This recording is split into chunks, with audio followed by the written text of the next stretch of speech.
This video is for the purple belts for their first blue stripe on kicking for their sparring technique. So we're going to go ahead and quickly go through this. The purple belts, you have to know, first of all, just as a side note, you'll notice that the front thrust kick is a taut kick. Now what is a front thrust kick? Well, in the beginner class you learned a front snap where you hit with the ball of the foot. A front thrust means you're actually hitting with the heel of your foot.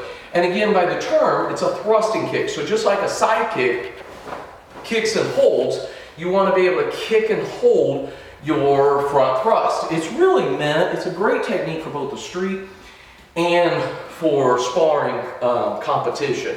The reason for the street is you can really knock somebody back. The front snap, you might be able to hit somebody. You could even possibly hurt them. That doesn't always necessarily stop their body momentum.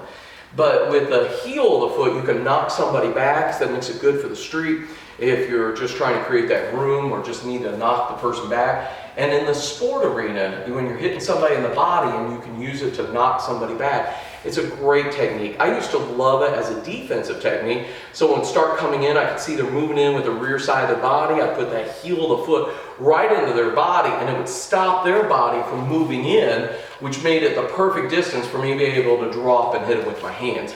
So keep that in mind. It's a great technique. I use it for both the idea of training for street as well as sport fighting, okay? Now the front thrust kick is just nothing more than you raise the knee and then you thrust the heel. So if you have something you can touch, you can actually practice raising the leg and hitting with the heel. And then of course the whole idea is to actually thrust it. Okay? And then you can also practice going a little higher with that front thrust kick, okay? It's where I'm kicking and I'm thrusting forward, okay?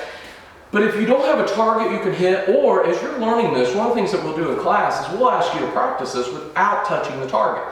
Because sometimes when people do it slow, they can do the motion. Oh, sorry, I kind of lost my balance there. They'll do the motion, okay? But one of the things you got to really be able to do is thrust the kick and hold it. See that how I thrust and it held in position. If you're kicking and it's dropping, it means you don't really have the leg strength to make the front thrust that effective. So you've really got to have the ability to kick and thrust it. And so that's one of the things you can do. If you find that you kick and thrust and your leg is dropping, then you don't really have a very good kick. You need to grab something like a chair or something and learn to practice holding it out there and try to strengthen your leg and try to build your flexibility so eventually you can do a good thrusting kick, okay? So that's called the front thrust. So at Purple Belt, we'll go ahead and teach this as a quick new technique. We don't spend a lot of time, but we want you to get it down. All right, so that's the front thrust kick. The rest of your first blue stripe is all about teaching you the strategy of how to hit with a rear leg kick. The biggest problem when most people start doing rear leg kicks is they swing their kicks really, just for lack of a better word, really bad, all right? So if I'm trying to do a rear leg roundhouse kick, for instance, most people, they're thinking so much about power, they forget that sparring is really about speed. And speed is the most important thing in competition. And also in our training, we always emphasize you want to develop proper technique, proper control first, then develop the speed, and then the power. Because once you understand how to control it, do it correctly, and put the speed to it, putting power behind that is not hard. Because speed itself is a form of power. Something can really injure you just because of the sheer speed, not just necessarily because there's actual body weight or anything else behind it. All right, so again, the roundhouse kick, so what most people will do is they're thinking so much about power, they take their leg and they go, "Ah!" and they just swing out the leg. And yes, if you hit somebody, it's going to hurt. But most people are going to see that coming. Anybody with any experience is going to see that coming and they're going to move.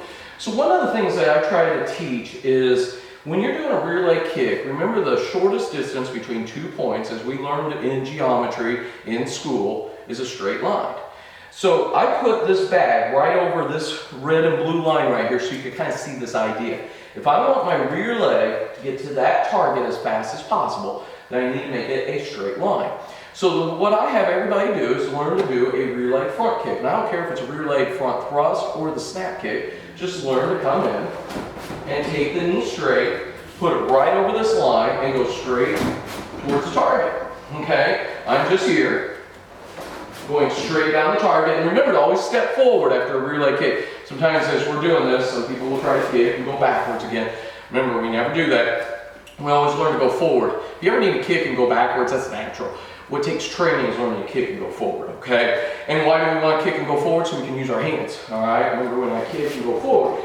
Now, I'm getting close enough to be able to continue fighting, all right? So we always want to be ready to keep on going, all right? So you're here doing that rear leg front kick, and you take it just straight down the line. So that's how I have everybody do it. I have them practice doing rear leg front kicks, okay? And remember to work both sides. You always want to work both legs, all right? And notice how my foot is right on the line, and my foot goes down, straight down the line, okay?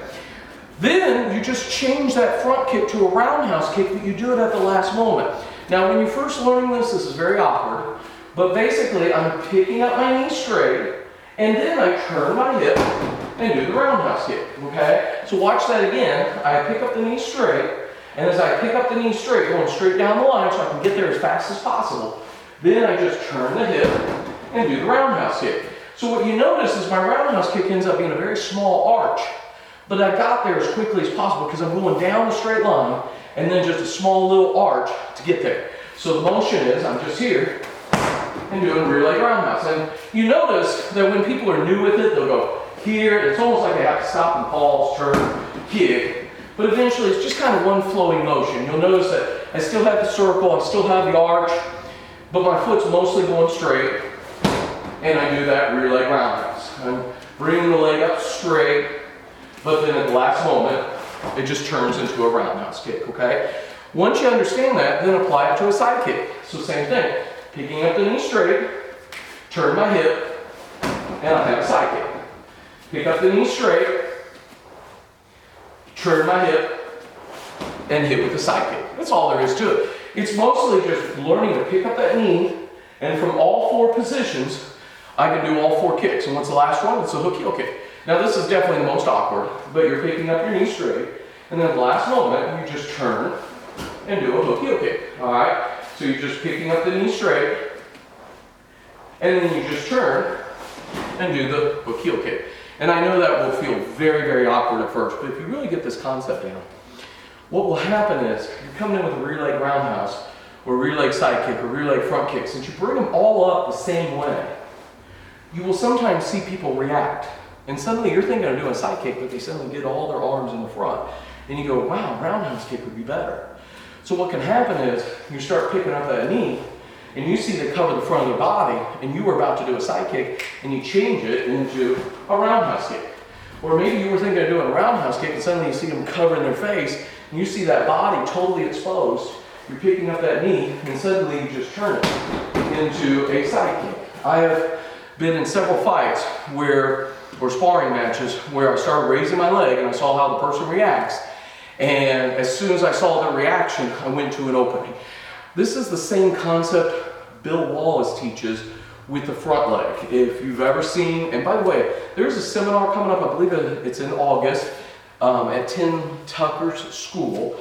It's going to have Bill Wallace. And by the way, if you don't know who Bill Wallace is, he was known as Superfoot. He was known for his kick that could go 60 miles an hour, and he was Hanshi Johnson's teacher. That was my teacher, Hanshi Johnson.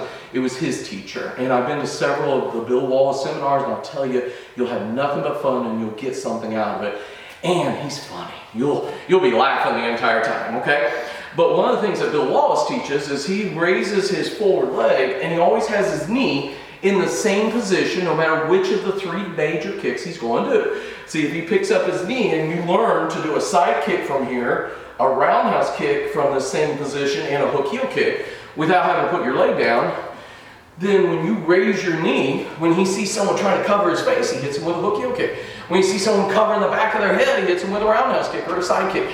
So one of the things that you can learn to do is watch the reaction of your partner, and you start picking up that leg and you see their reaction and you go for the opening instead of going for the area that they're covering. And you might even start picking up your leg with one idea, and then when you see the opening, you go for it somewhere else, okay? And the same thing also works really well with this rear leg kicking. And the advantage, of course, with rear leg kicks is you do have more power, but the main reason that we work rear leg kicks for sport fighting is about the increased reach. When you're doing a rear leg kick, you can cover a lot more distance, but remember, it usually has more telegraph. So we usually save those. You don't want to do a lot of rear leg kicks, they become very predictable. But as a rare thing, that's something you've developed and you've learned to pick up that leg and get right to the target, and you make a very straight line, you'll be amazed how often you can hit people who are either, maybe you're trying to do a front leg kick and they keep moving backwards, so you need a little more distance, or maybe they're just always fighting slightly out of your distance range that you're used to, and so you use that to cover the distance, okay? So keep training those, that front thrust kick and those rear leg kicks. That's your first blue stripe. Purple belt's going to 3rd brown. You have a wonderful day. I miss seeing you guys in class. I'll see you in the dojo soon.